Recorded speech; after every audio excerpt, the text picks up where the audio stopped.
د ځوانانو راډیو کرکټ جام سياليو په څلورمه لوبه کې د هلمند لوبډلې کندهار لوبډلې ته د 3 ویکټو په توپیر ماته ورکړه. د ځوانانو راډیو کرکټ جام سيالي د کندهار او هلمند لوبډلو ترمنځ د دسمبر په 20 نیټه د کندهار کرکټ لوبغالي کې تر سره شوه. په دې په زړه پورې سيالي کې هلمند لوبډلې د 3 ویکټو په توپیر سره بریا خپل کړه. دغه ډول لوبې تر سره کول ډېرې مهمې دي. که تاسو وګورئ یوه ګټه ښه ده چې د یوې سیمې ځوانان د بلې سیمې ځوانانو سره بلدیږي، یو ځای لوبې ترسره کوي، د یو سیمې پیغام تر بلې سیمې رسوي. ورسره په څنګ کې د لوبغاړو په پیدا کولو کې ډېره مرسته کوي. مثلا که تاسو د کورنۍ کرکټ لوبې وګورئ هغې کې نشي کېدلی، امکان نه لري چې ټولو لوبغاړو ته برخه ورسېږي. خو په دغه ډول لوبو کې موږ ګورو چې داسې لوبغاړي شته چې د دواړو لوبډلو کې چې هغوی هېڅ ډول ولایتي لوبې نه دي ترسره کړي، خو د دوی دپاره د خصوصي سکتور له برکته یو زمینه برابره شوې د لوبه ده. یقینا د افغانستان کرکټ دا مهال خورا په تیزي سره مخته روان دی.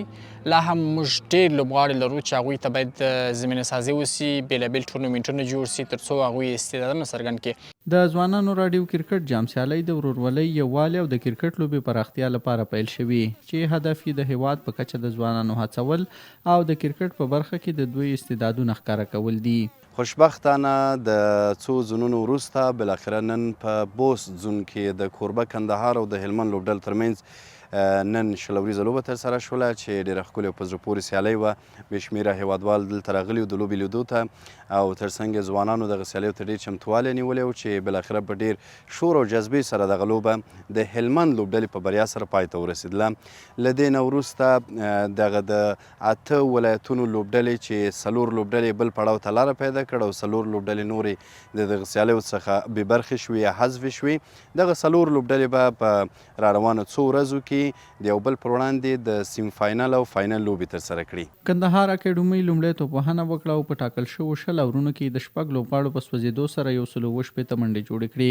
علي احمد ناصر د کندهار لپاره تر ټولو زیات 36 چټکې منډې جوړې کړې. هلمند لوبډلې د 118 منډو هدف تعقیب کړ او محب الله همراز د 950 تیزو منډو په جوړولو سره د لوبې د بریا لپاره قوي بنسټ کېښود. اصغر سحاق په وروستیو کې لوبې بدلیدونکې پاڼۍ په لوبولو سره چټکې 29 منډې وکړې او د 13.2 اورونو په لوبولو سره د هدف بشپړولو توان وموند. په توپچونه کې ضیا ځلاند د کندهار لپاره غوره توپچونکی و چې 4 ویکټې ترلاسه کړې، خو هلمند توپوهونکو په خپله زړورتیا سره لوبه ترسره کړه او د سیالۍ پایله یې بدله کړه. دا سیالۍ چې دلته د غټو لوبغاړو ترمنځ سیالۍ دی، دا یو غټ میچ دی، یو پریشر میچ دی چې موږ دلته کنده زموږ کوربتوب کوي. دلته به لوبغاړي ډېر څه زده کړي. کوم لوبغاړي چې دلته غټ لوبغاړي لوبېږي، د هغه جونیور لوبغاړي چې دی دغه څه به ډېر غټ شی زده کړي.